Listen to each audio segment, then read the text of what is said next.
Welcome again, ladies and gentlemen, to our first annual junior high speech competition.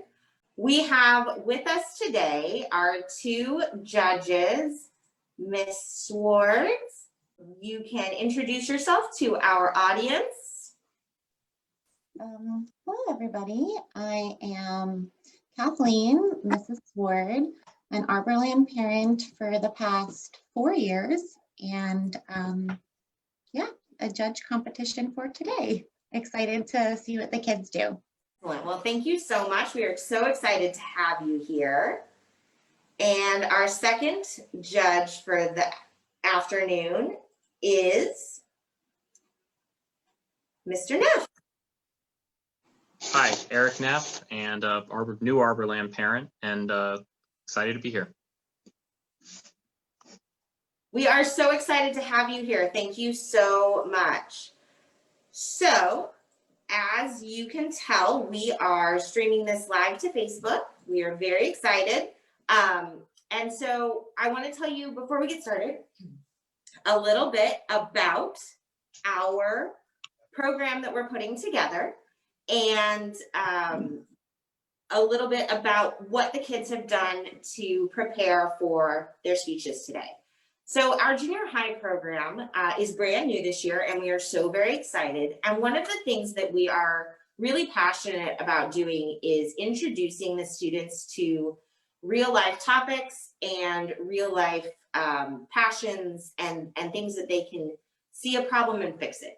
And so we do that in multiple ways. One of the biggest ways that we're doing that is through our service learning program that we have set up.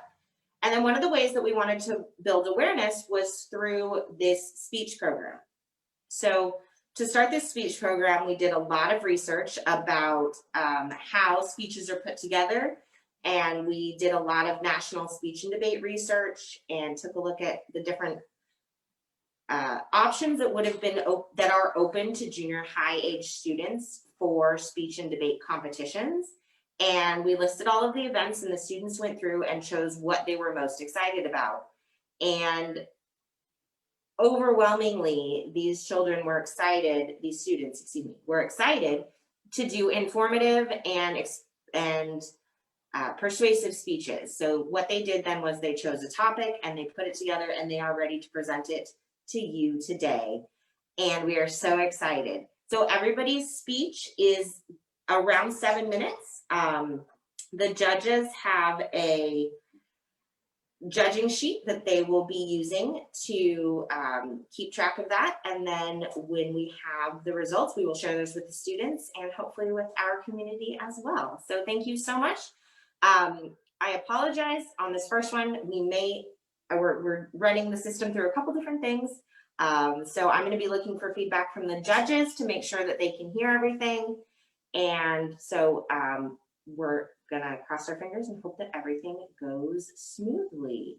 So we are going to begin in just a moment. So judges, once our first speaker, Kalani, starts, if you could give me a thumbs up if you can hear her, that would be great. I'm also, if I need anything, I will chat you in the chat box.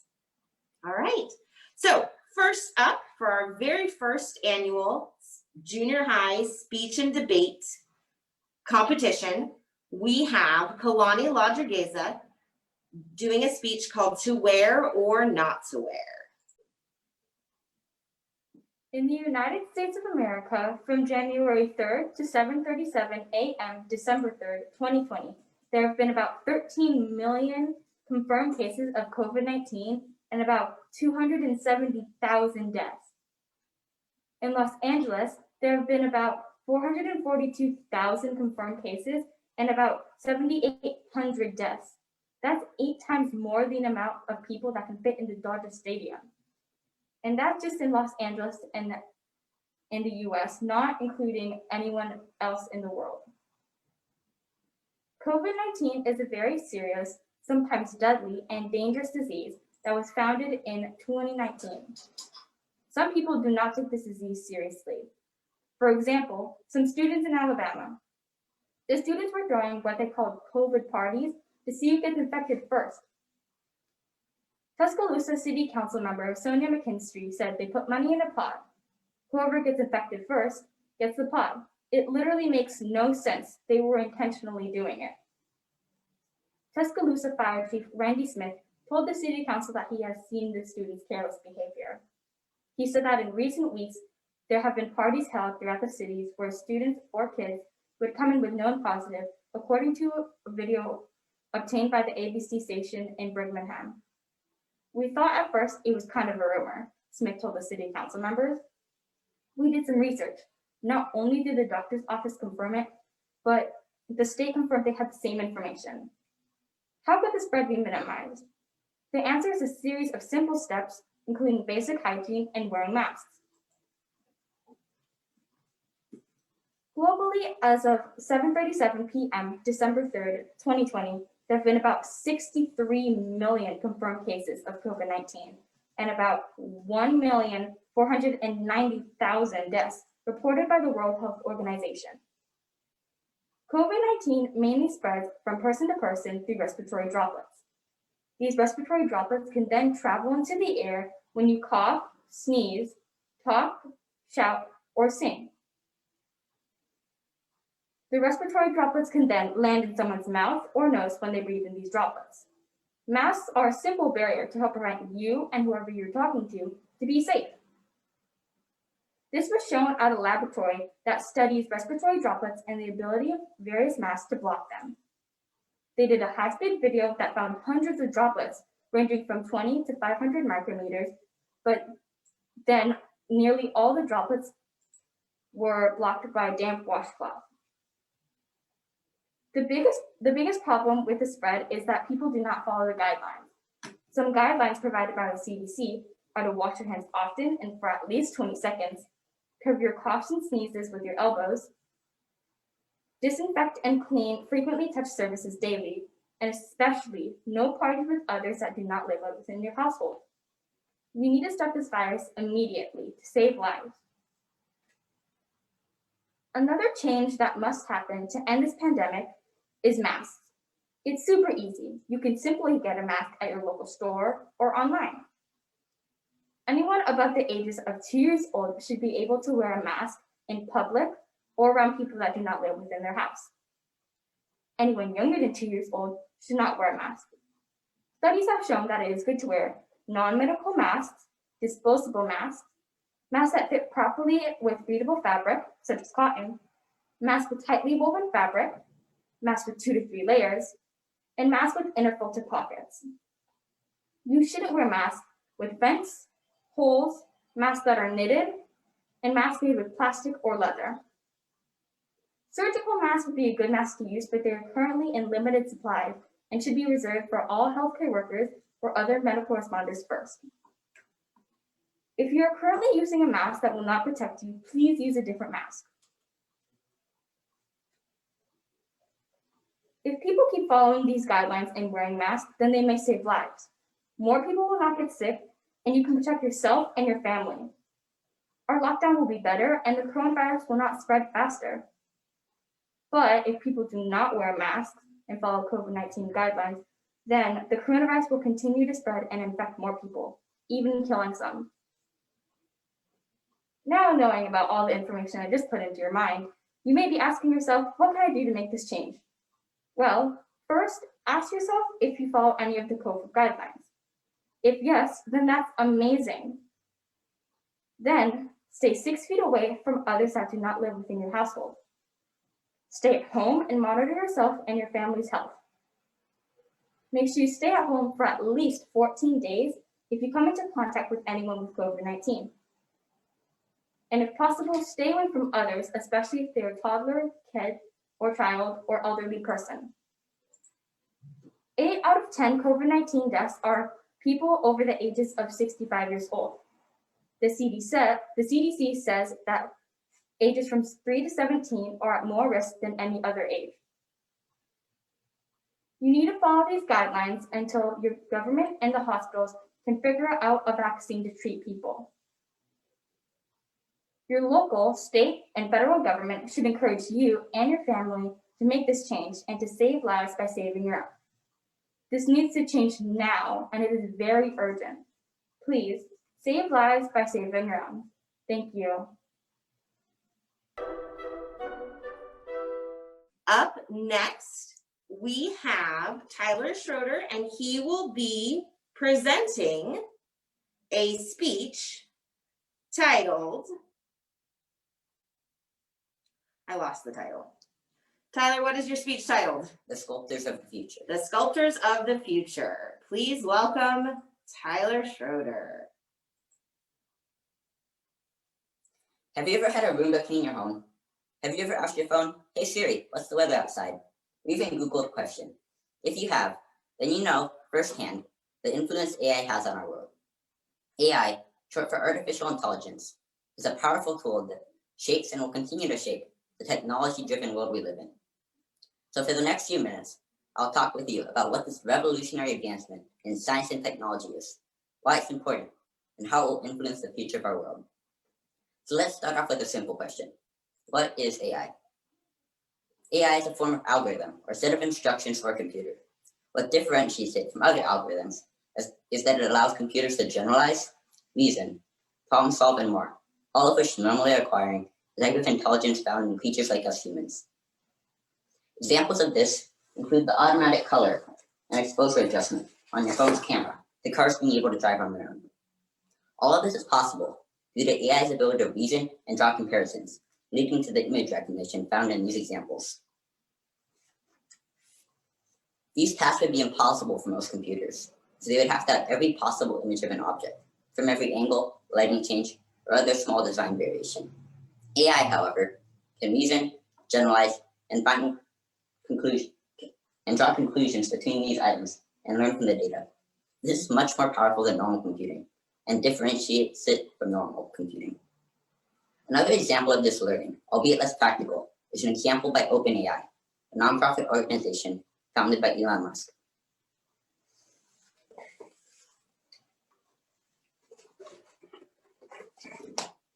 OpenAI created a game of hide and seek with two teams, hiders and seekers, both controlled by AI. In this artificial world, there are also blocks that can be moved and locked in place by the teams. After millions upon millions of simulations, strategies began to form. It started with hiders building shelters, to seekers using ramps to get in. Eventually, this evolved even beyond what the developers had anticipated, with the AI using the artificial physics to launch blocks out of the game, as well as using blocks and surfing over walls. All of this, not designed to be possible by the creators, happened due to AI's ability to learn and adapt and problem solve.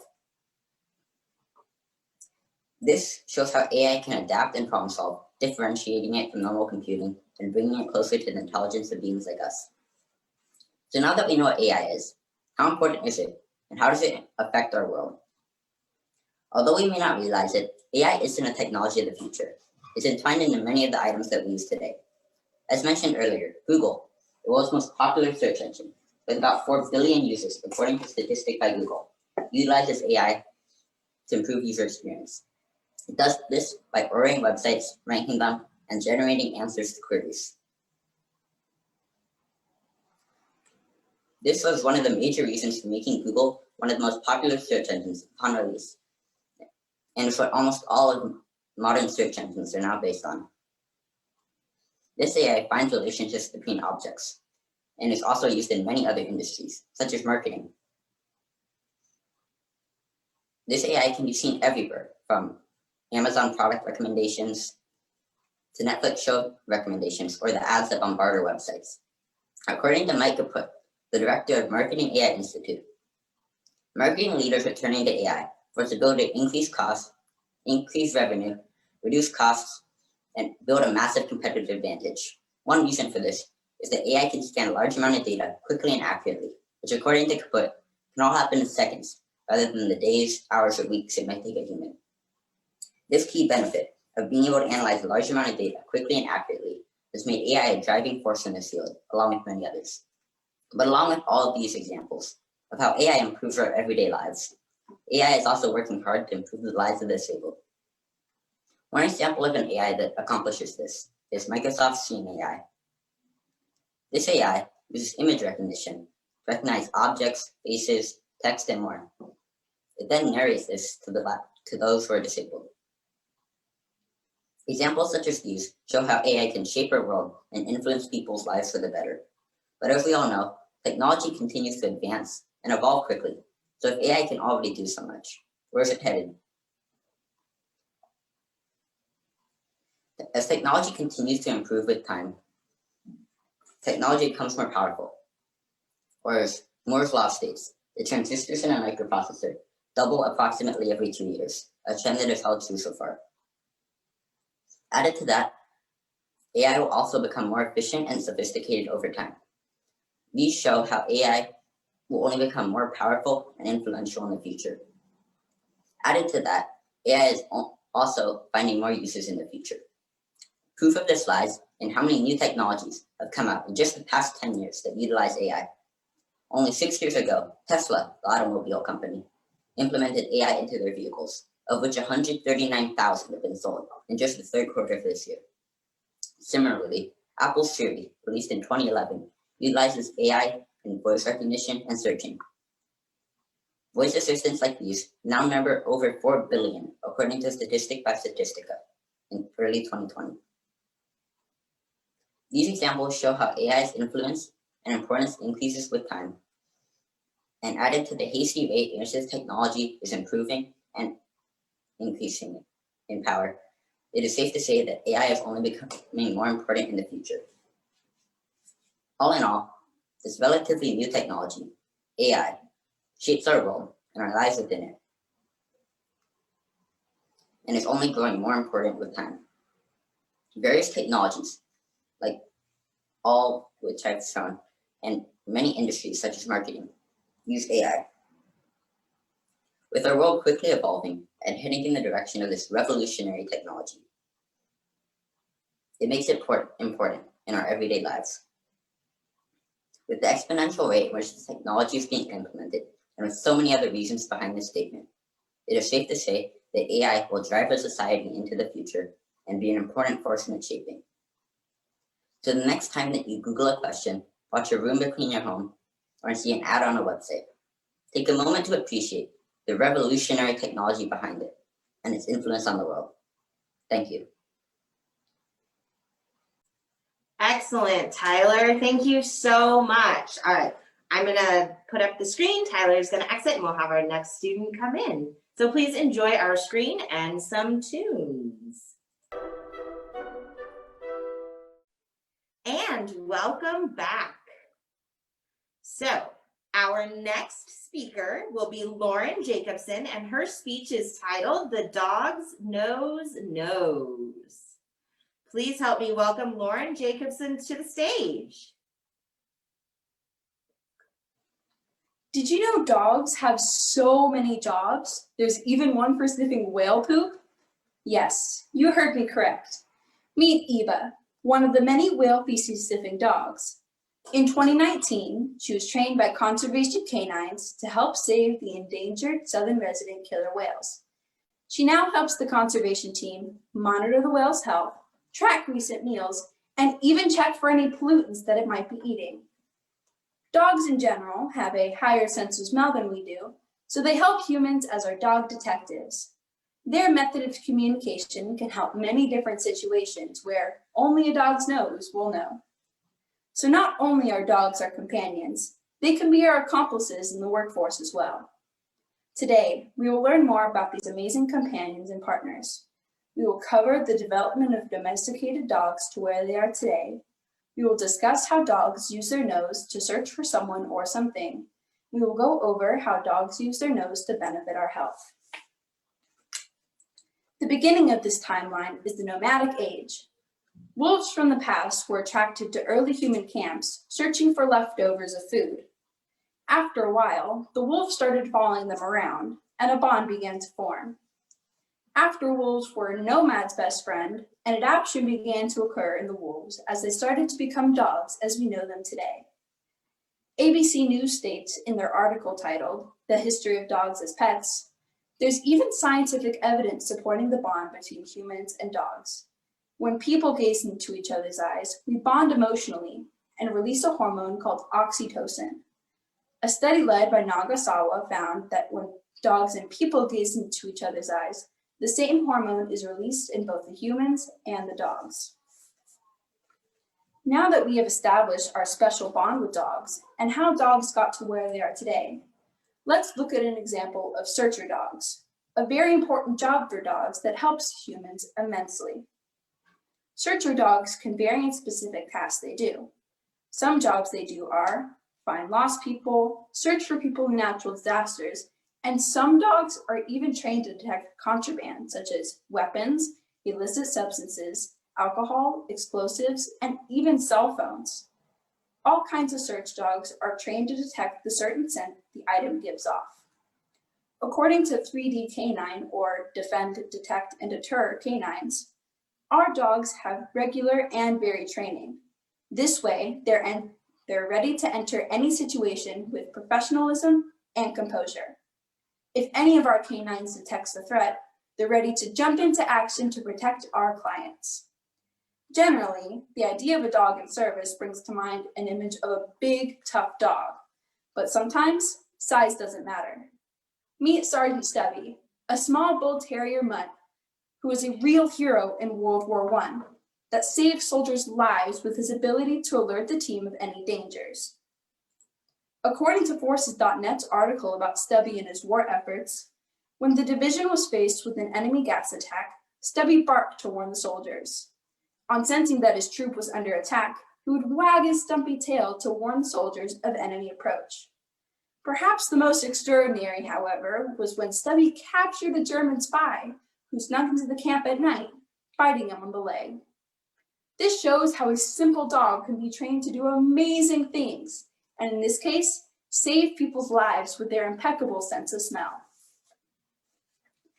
Not only do dogs help in strict workforce situations, but they can work from home as health helpers for people with disabilities.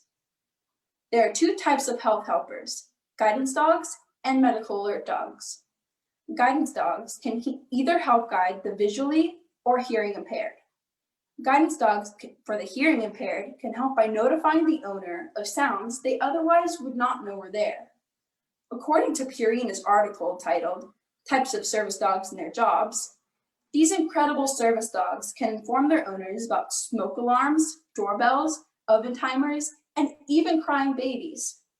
When they hear the noise, the assistance dog is trained to place a paw upon their handler, then lead them either towards or away from the noise. For the visually impaired, dogs can help by guiding them around obstacles, through crowds, and can stop at curbs and stairs. This way, they help with the person's mobility. So, without the dog, these people with visual impairments would not live as effectively as they would with the help of their dog by their side. Medical alert dogs are equally as important.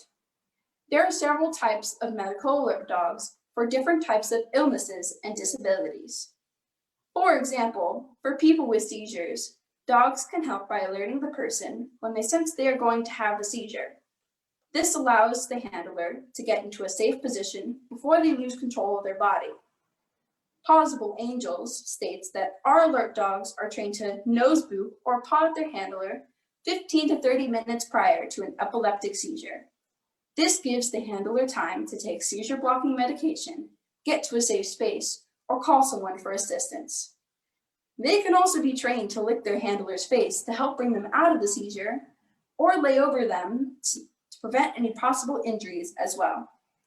So, seizure dogs not only help with alerting the person, they can be good companions for them as well. The dog can't prevent the seizure itself, but it can ensure that the person is as comfortable and as safe as possible. Today we've seen how dogs are man's best friend, companions, helpers, and co-workers. Many are true heroes in many situations, especially dogs like Sergeant Stubby, who is an amazing asset to the team in World War I.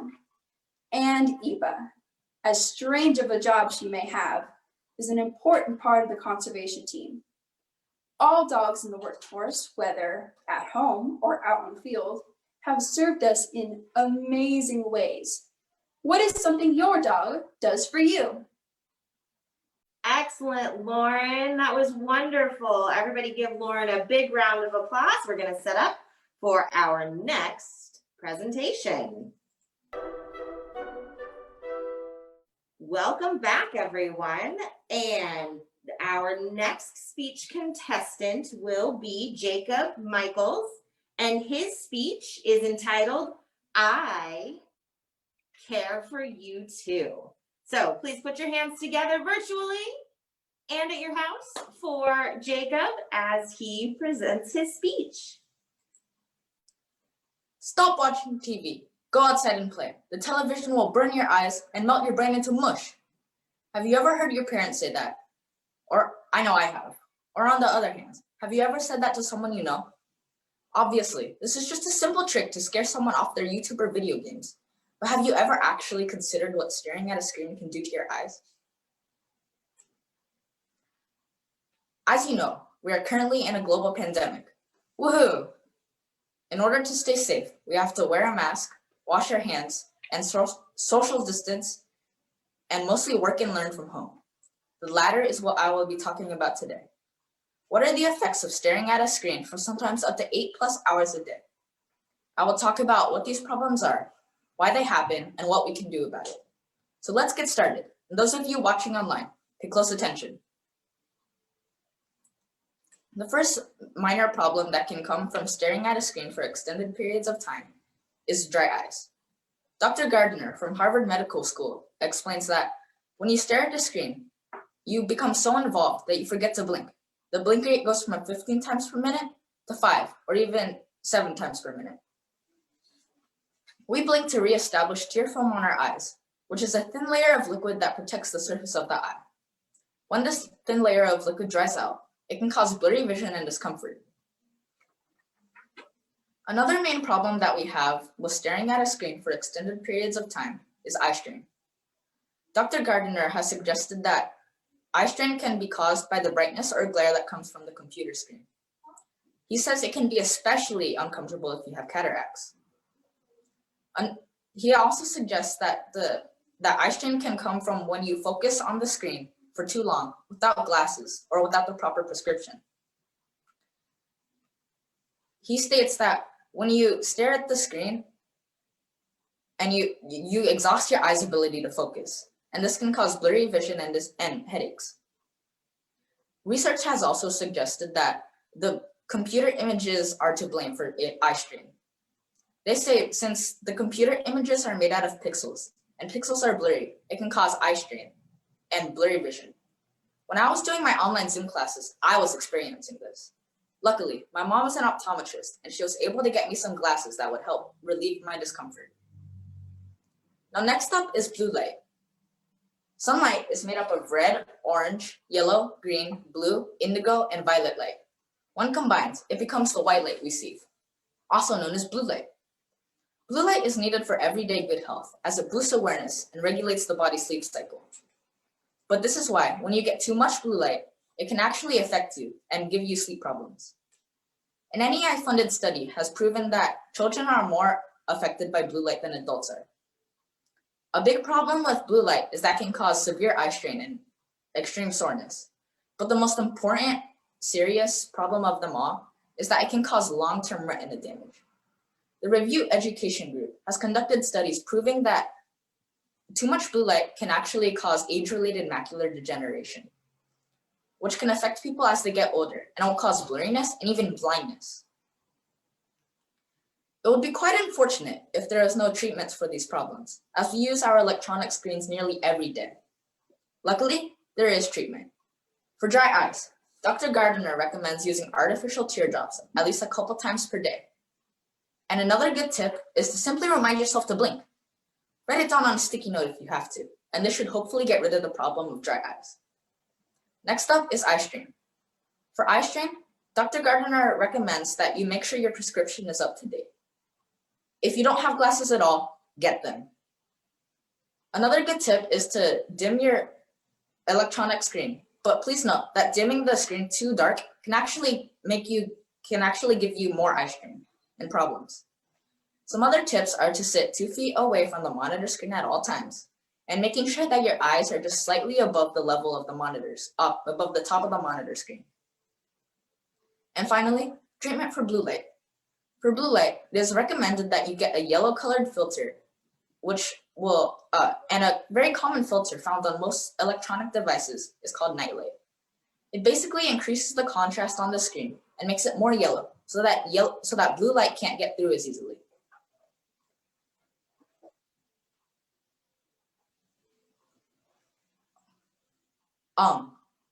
This can affect you badly because when you use your electronic screens at nighttime and you receive too much blue light, you can get sleep problems. But using the night light makes it less likely for you to develop these sleep problems. Please note, however, it makes it less likely for you to develop these sleep problems.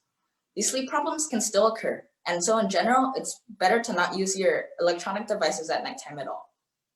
A more serious way to combat blue light is by installing an IOL, or intraocular lens, into your eye after cataract surgery. It looks like a small contact, and it goes into your eye and naturally protects you from almost all ultraviolet and blue light. And so now that we have covered what these problems are, why they happen, and what we can do about it, I feel confident that you will go home knowing what to do about these problems. But wait, before I leave, I want to take a second to add that while these solutions for these problems do work, in reality, the best way to solve these problems is to simply not get them at all. An ounce of prevention is worth a pound of cure. As you might recall, I said that an NEI-funded study has proven that children are more susceptible to blue light than adults are.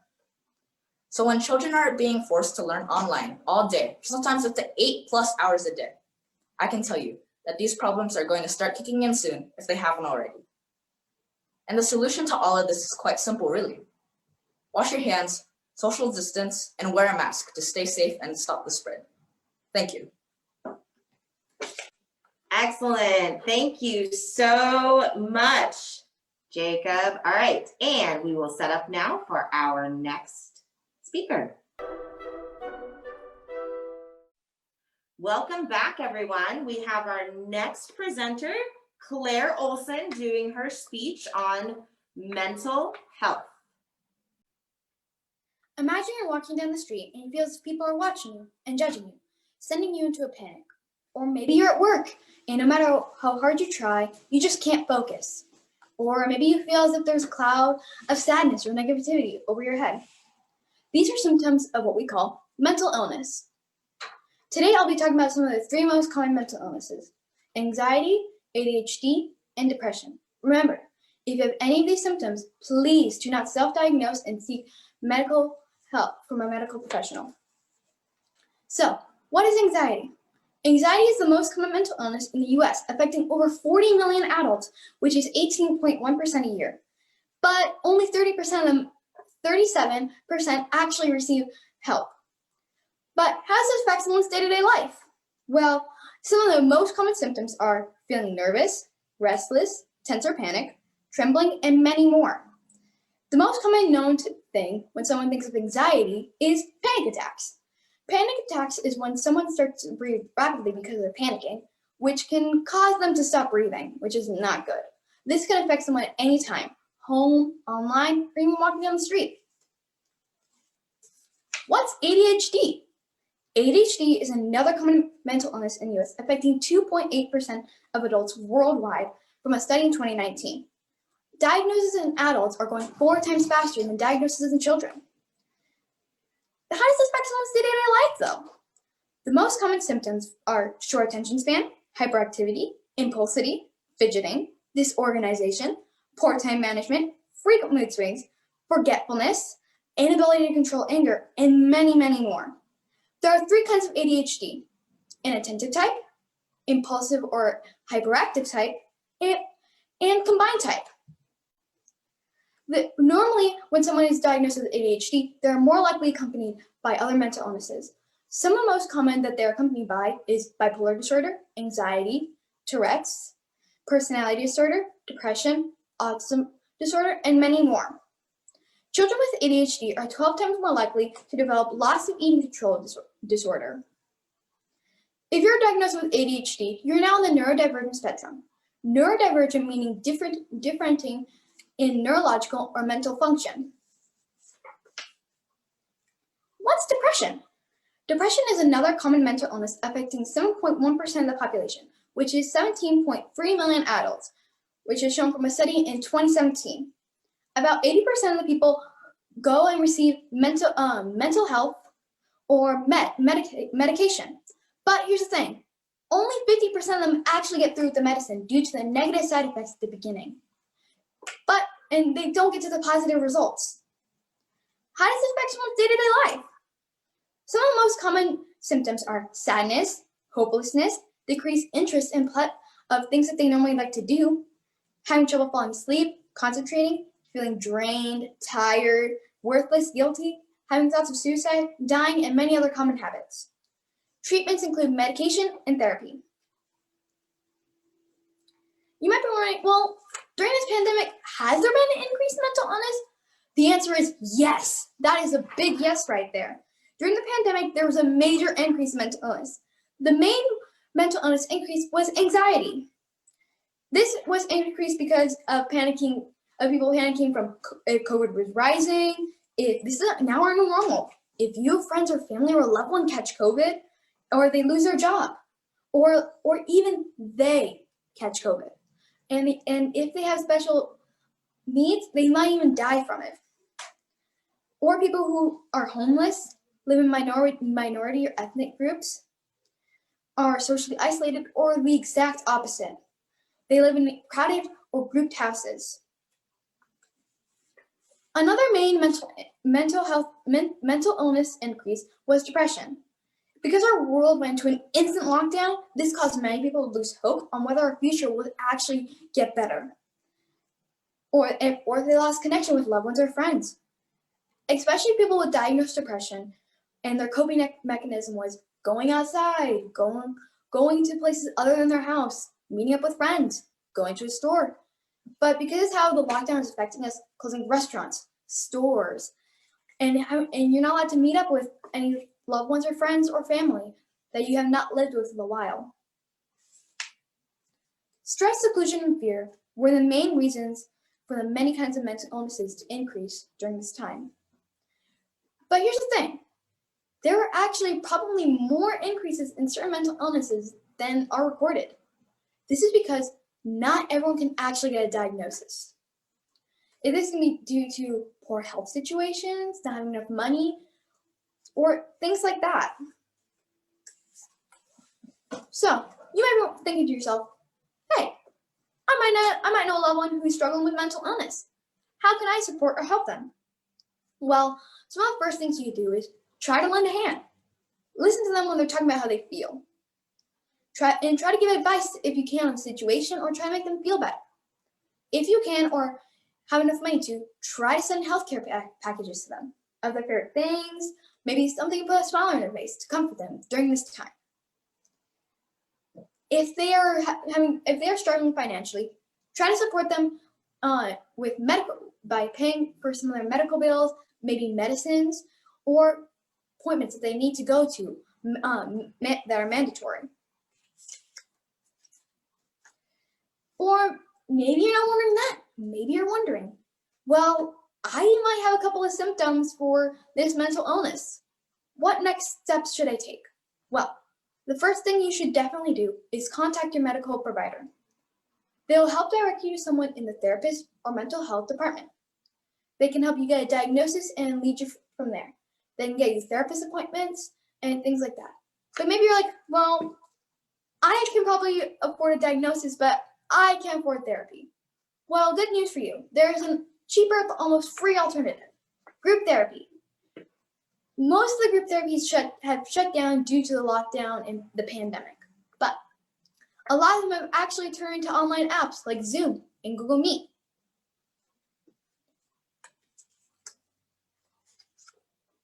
In this mental world isn't right now, please know there's still hope to find help. So don't be afraid to try to reach out a hand.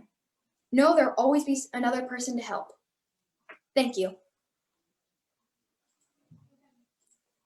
Excellent. Thank you so much, Claire. That was a wonderful speech and so timely. We will now set up for the next student.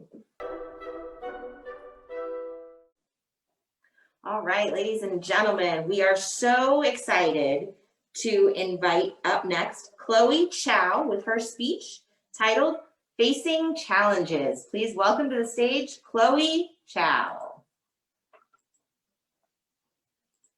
Okay, I'm gonna ask you a weird question. Have you had your arm bitten off? Okay, and if you have, what did you do from then on? Did you already have a set goal in life? Did having only one arm stop that dream? It sounds challenging, but there are some people who just don't give up. Look at Bethany Hamilton, an award-winning surfer. She won many awards, like in 2003, she won the Open Division of Hawaii's Motion Surf into Summer event. Soon afterwards, she finished second in the Open Women's Division of the National Scholastic Surfing Association National Championships in San Clemente, California. However, her career seemed to derail later that year when her left arm was severed off by a shark when she was 13. Although she lost 60% of the blood in her body, she was stabilized and released from the hospital after a few days. Hamilton continued surfing only a month after this attack. She demonstrated that the loss of an arm was no obstacle to fulfilling her surfing goals. She went on to win the Explorer Women's Division of the 2005 NSSA National Championships, and then began competing on the pro circuit in 2007, winning the TNC Surf Women's Pipeline event that year without her left arm. How did she do it? Well, let's look at the things Hamilton did to persevere and how you can add that to your life. She practiced gratitude, relied on a support network, and revisited her goals and values. Hamilton says, "When I lost my arm, I was just thankful to be alive, and that propelled me to have a more positive mindset. My mom also encouraged me to look for things to be thankful for on tough times and to look for the good in hard situations." Bethany was definitely grateful, finding a positive in a low moment of her life. Research has found that when you express gratitude, your brain releases dopamine, a neurotransmitter that controls some parts of you in life, including pleasure, reward, motivation, attention, and bodily movements. Dopamine also increases the duration and experience of positive emotions. The more dopamine you have, the more gratitude. The more gratitude you have, the healthier well-being you have. According to a 2012 study called Personality and Individual Differences, grateful people experience less aches and pains. They exercise more often and eat healthier food. Hamilton was so grateful for her life and the people around her that she relearned the basics of surfing, which already took her 5 years to learn. Make sure you think about what you're grateful for. It can boost your dopamine, and when your dopamine spikes, try to recognize what made it surge. There are multiple ways to spot gratitude. Each day, think of 3 things that you're grateful for. Something in nature, someone in your life, something in your community or your shelter. It can maybe be your comfortable bed or some good meals. Once you start thinking about them, write them down in a journal. Write what it is you're thankful for and why. For example, I am thankful for my parents because they give me a good education, they give me food and water, and they keep a roof over my head. You can also write a thank you letter to those who make a big difference in your life. Hamilton also relied on a support network, which means she was boosted by the people around her. She says, "For all of us, I think there are hard times in life, and maybe we're not facing them now. Maybe they have come to pass, or they will come in the future. And I just think, know that you are loved by the people around you." During her recovery, Hamilton received lots of love and support from her friends and family. Her mother encouraged her to stay grateful. Her classmates from church visited her in the hospital. Her brothers and best friend, Alana Blancard, encouraged her to keep surfing. For added encouragement, she reached out to another surfer who was surfing on a prosthetic leg. Research has found that getting social support doesn't just make you feel good, it also releases a protein called BDNF in your brain. BDNF is also known as brain-derived neurotrophic factor. BDNF increases resilience, and curbs depressive tendencies. Finally, she revisited her goals and values. In your brain, the amygdala and the frontal lobe work together to help you complete your goals. The amygdala, which is also the brain's emotional center, evaluates which goals are important to you. It is a small, almond-shaped mass of gray matter in your cerebral hemisphere. The frontal lobe, which is also the brain's logical, problem-solving portion, defines the goals and puts them into action. The frontal lobes are two lobes lying right behind the forehead and also controls behavior, learning, personality, and voluntary movement. Research has found that 42% of people are more likely to achieve the goals if they write them down. Writing down goals also unlocks uses in your imaginative right hemisphere and your logic-based left hemisphere. This is a common way for business people to keep track of their responsibilities. For Hamilton, her goal was to get back in the water. Her fear of becoming the first one-armed pro surfer was overcome by her urge to get back surfing. Even though there are many ways to overcome permanent challenges, these are some of the easier ways to introduce into your daily lives. When you think about what you're grateful for, you focus on the positive parts of your position, not the negative. When you get supported by others, you are boosted to persevere. If you write your goals down, your brain will put them into action stronger than just imagining them. My goal with this speech is helping you accomplish yours. Thank you. Amazing. Thank you so much, Chloe. That was a wonderful speech. We're so proud of all of our students so far. And we're going to go ahead and put up the screensaver so that Chloe can head out, and we will welcome our next presenter in just a moment. All right, excellent. Thank you so much for your patience on that, ladies and gentlemen. Up next, we have Nathan Chen with his speech titled Ocean Innovations. Please help me welcome to the stage, Nathan Chen. The ocean covers up 71% of our planet, Earth. Many things are being discovered all the time, but most importantly, the oceans are a very important part of our world. Not only the ocean, but many waters and rivers are polluted with trash. Trash and unclean water affects so many people. The amount of people that do not have clean drinking water is over 350 million people. The trash thrown in the ocean per year is over 8 million tons. That's a lot. Also, during the 21st century, climate change is happening and affecting things such as water levels rising and coral reefs. But these companies and people have created their own unique way to solve these problems, ranging from cleaning our oceans to clean drinking water and to protecting our coral reefs. Water is one of the most important resources on Earth, and little people have clean drinking water. The average human being can only go 3 days without water.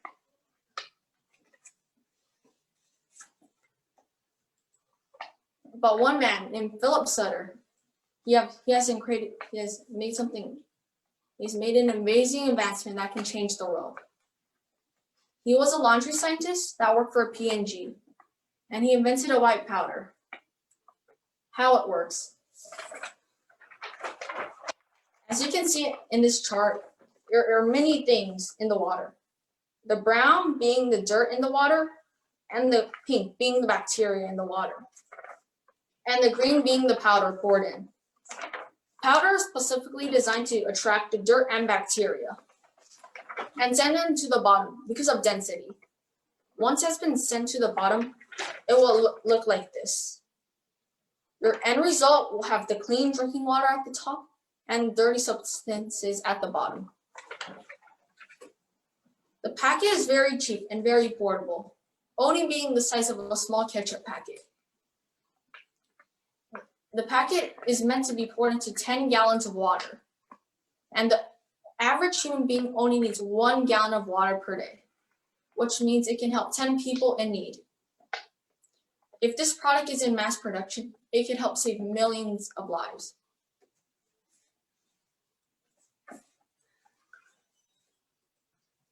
But one problem that is stopping people from getting clean water is pollution. Our fresh waters and ocean waters are facing many troubles. Millions of sea animals are getting hurt because of trash, and we are watching our wonderful oceans being filled like a landfill. The amount of trash that is poured into the ocean per year is 8 million tons. But one company had a genius idea. They were called the Ocean Cleanup and made it their mission to clean the ocean.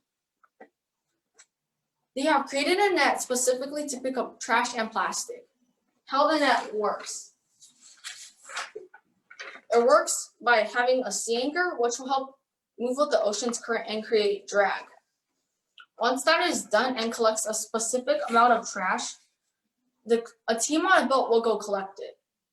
A major example where there's a lot of trash is the Pacific garbage patch. It is the world's largest garbage patch in the ocean, and it's only 617,000 square miles. And they estimate they will clean up 90% of the ocean's plastic by 2050.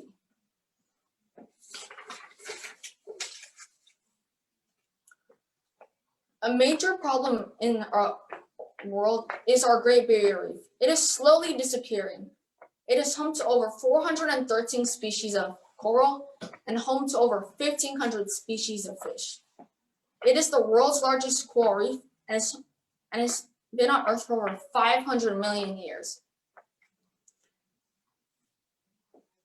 The Great Barrier Reef is disappearing because of climate change. Climate change changes the acidity of the water and causes the coral to dissolve. But the people at the Coral Reef Alliance are trying to preserve this natural wonder. Their scientists and researchers have created an adaptive reefscape that will help the coral adapt to the new environment. The reefscapes also help it protect it from storms and diseases. 3 million people per year visit the Great Barrier Reef, which is a lot, but only 9 million people visit the Great Barrier Australia per year, which means 1/3 of the tourism in Australia only comes from one tourist attraction. And we can all hope that the Coral Reef Alliance will succeed to preserve this natural wonder. In conclusion, all these great people are trying to help save the world. The volunteers are working so hard. The people had to sacrifice time and money just to solve all these problems. But maybe one day you can make an advancement or an innovation that will change the world. Thank you. Excellent. Thank you so much, Nathan. You did a fabulous job. Our next presenter will be up in just a couple moments. Our next contestant is Jillian Tam, and she is doing her presentation on America's most notorious serial killer. Please welcome to the stage, Jillian Tam. So, who is Joseph James DeAngelo, you might ask? Well, some of you may know him as the Golden State Killer, one of America's most notorious serial killers. He is linked to at least 13 murders, 50 rapes, and 120 burglaries. He left many people living in fear that they might be the next victim. The people that were his victims were so scared that they'd get attacked again because he would leave them taunting messages, often calling them from an unknown number. Some of these victims still love to tell their stories. They have been interviewed in many documentaries about the Golden State Killer. So today we will be discussing the Golden State Killer cases, how long the hunt went on for, how DNA technology has improved, and how they caught him. So, who is the Golden State Killer? Well, he's a well-known serial killer, a serial rapist, a burglar, and ironically, a former police officer. His full name is Joseph James DeAngelo. DeAngelo is responsible for many crimes that all took place in California from the 1970s to the 80s. Throughout the years, he had been called the Visalia ransacker, the East Area rapist, the original Night Stalker, the Diamond Knot Killer, and of course, the Golden State Killer. D'Angelo was smart, knew the system, and did not wear the same clothing each time he committed a crime. So if he ever got caught, he wouldn't be able to get recognized.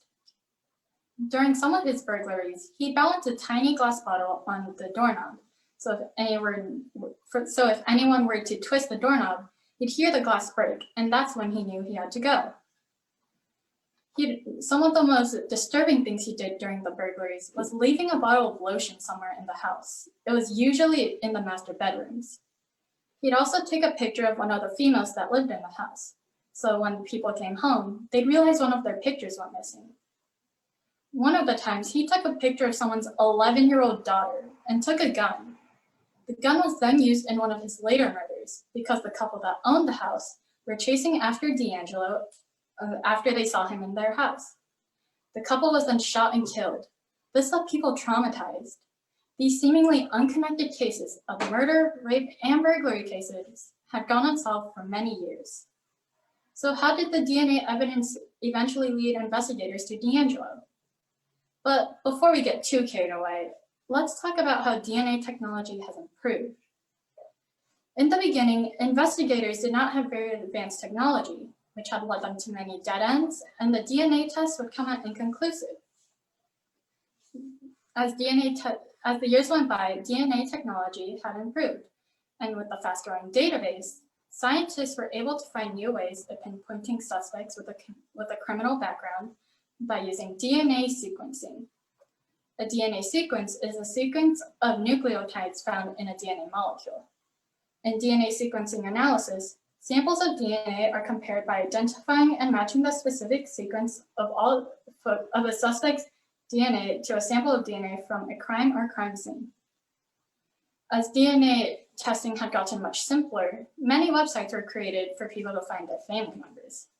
Some popular websites are 23andMe and Ancestry.com. In the 1970s and 80s, scientists discovered that DNA from a suspect could be matched with a person's family members, thus making it easier to track down any suspects. For this case specifically, scientists had to use many genetic techniques. And with the new and improved DNA technology, forensic investigators and forensic analysts did not need a lot of the suspect's DNA or any of the DNA from the actual suspect. This made it much easier to find out who the Golden State Killer was. Now, how did they finally find him? Well, with the new and improved DNA technology, investigators got the idea to use the website gedmatch.com. The website is a free online database that people use to find their family members. Investigators got the idea to use this website after it helped find another murderer. They created an undercover account and put in D'Angelo's DNA. In about a day, they had a list of potential family members. They then narrowed it down to 5 family members. Luckily, one of the names on the list was Joseph James D'Angelo. Investigators then took an extra step and put a watch on D'Angelo for several days. They then took a used tissue from D'Angelo and brought it to the lab to see if it matched any of the DNA from the old cases. The test came out with a positive match. Police and investigators were now positive that Joseph James D'Angelo was the Golden State Killer. He was then arrested in April 2018 at the age of 72, almost 20 years after he committed his last crime. In June 2020, he pleaded guilty, and in August, he was charged with life in prison without the possibility of parole. Forensic evidence is really helpful and important because it can bring criminals to justice. Joseph James D'Angelo, one of America's most notorious serial killers, was brought into custody and charged for his crimes. None of this would have happened if we did not have or use forensic evidence to use the DNA from the crime scenes to match it to his.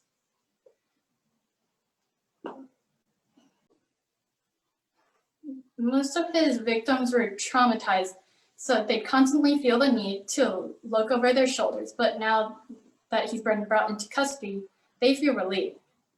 After all this time, many of the victims have come out and told us their stories. They've been interviewed for many documentaries about the Golden State Killer. Now that, ladies and gentlemen, is the story of the infamous Joseph James DeAngelo, the Golden State Killer. But trust me, there are a lot more details to this case, and who knows what DNA technology can help us find next. Thank you. Excellently done, Jillian. Thank you so much. That was a wonderful presentation. All right, we are down to our final speech contestant up next. So please give us just a moment to get set up and enjoy our screensaver and our music. And welcome back for our final contestant. Up last, we have Nicholas Sabile, and he will be presenting a speech entitled Abolishing the Electoral College. When asked in 2020, 61% of Americans said they wanted to replace the Electoral College with a popular vote system. Presidential candidates have only won the presidential election and lost the popular vote 5 times in U.S. history. 2 of these instances occurred pretty recently in the 2000 and 2016 presidential election. In 2000, former President George W. Bush received 271 electoral votes with 50,456,062 popular votes. Presidential candidate Al Gore received 266 electoral votes with 50,999,897 popular votes. In 2016, President Donald Trump received 304 electoral votes with 62,984,828 popular votes.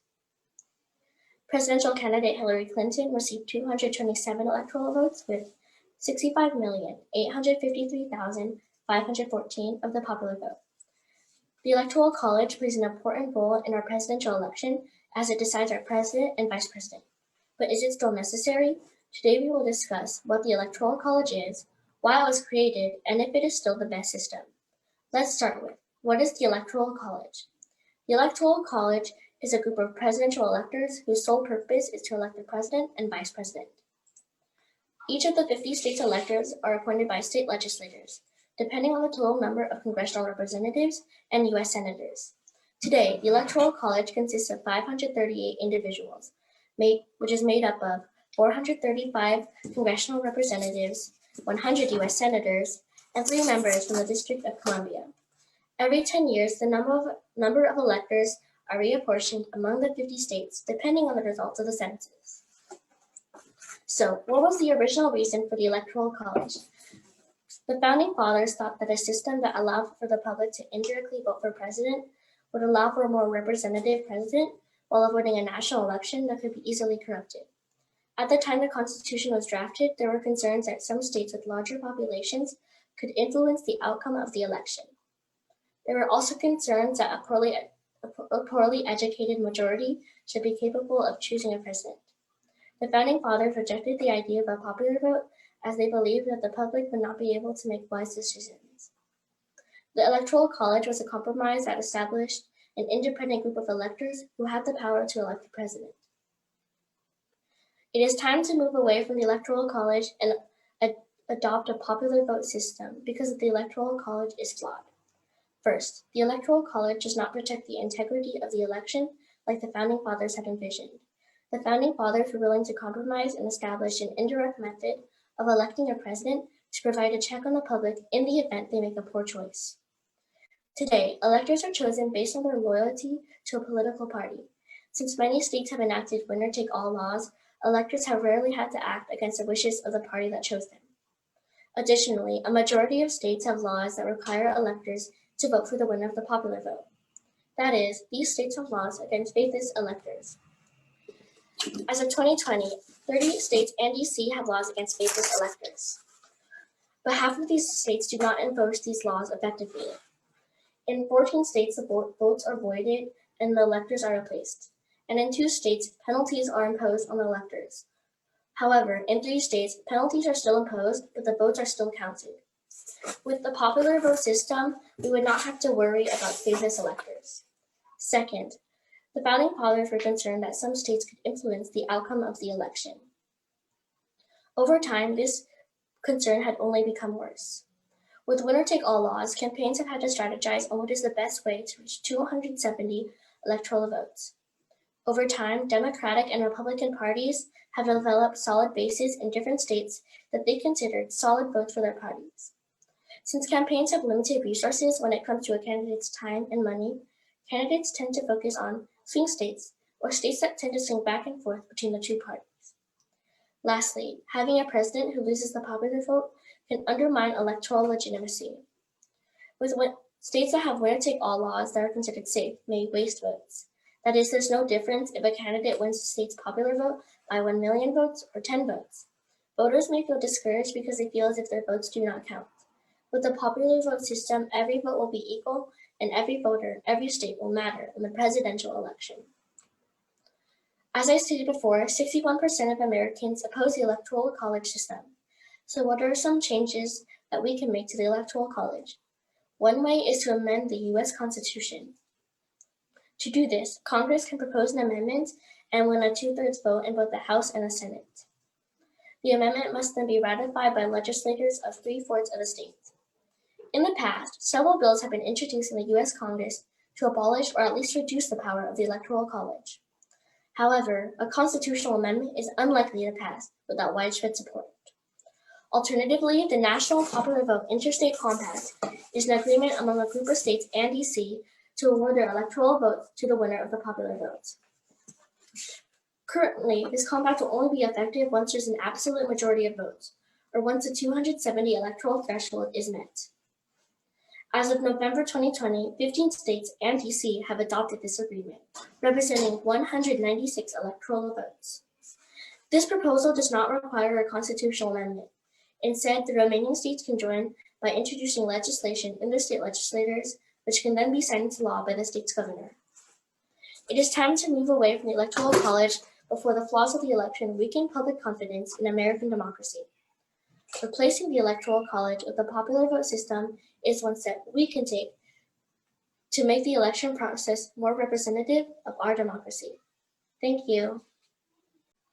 Excellent, Nicholas. Thank you so much for your time, sir. Everybody give Nicholas a huge round of applause. We're so proud of all of our speakers today. All right, thank you so much. So for the last couple of moments here, we are going to just get some general feedback from our judges. Judges, you are on screen now. And if you could just give us a couple of impressions of what you thought of the students' speeches today, and maybe give them a couple words of encouragement, we would super appreciate it. Ms. Sword, would you begin? Hi. So first, I would like to say that overall, everyone did an amazing job today. You could really tell the amount of research that each child did that went into their speech, and it was reflected in their presentation. I thought that everybody had a very professional and neat approach to their own appearance, and that's always great when presenting. I'd also like to say that everybody did a great job of transitioning through their topics, and some of the conclusions also grabbed my attention the same way that the beginning of their speeches had. So I feel like overall they were captivating to the audience, good eye contact, and very neat and professional today. So we're very proud of them. Excellent. Thank you so much. Yeah. Mr. Would you like to say a few things? Sure. You can see me Yes. and hear me? Yeah. Okay. Yeah, I would say everyone who presented is better than most adults that I see give presentations. So regardless of what I put in the comments, just keep it in context of that you're already better than most adults that have to do this. So don't let any others say that you can't, and don't be scared when you have to keep doing it. So great job, everyone. Excellent. Thank you so much for your time today. We really appreciate you supporting our junior hires, and we will look forward to making this a yearly competition And we hope that you will tune in and watch us again next year. So thank you again so much, everybody. And we are going to go ahead and end this part of the recital today. So please stay tuned for the rest of our Valencia in-person recital. Excuse me, we're at the Hughes campus. Please stay tuned for the Hughes campus in-person recital taking place this afternoon. Thank you and have a fabulous day.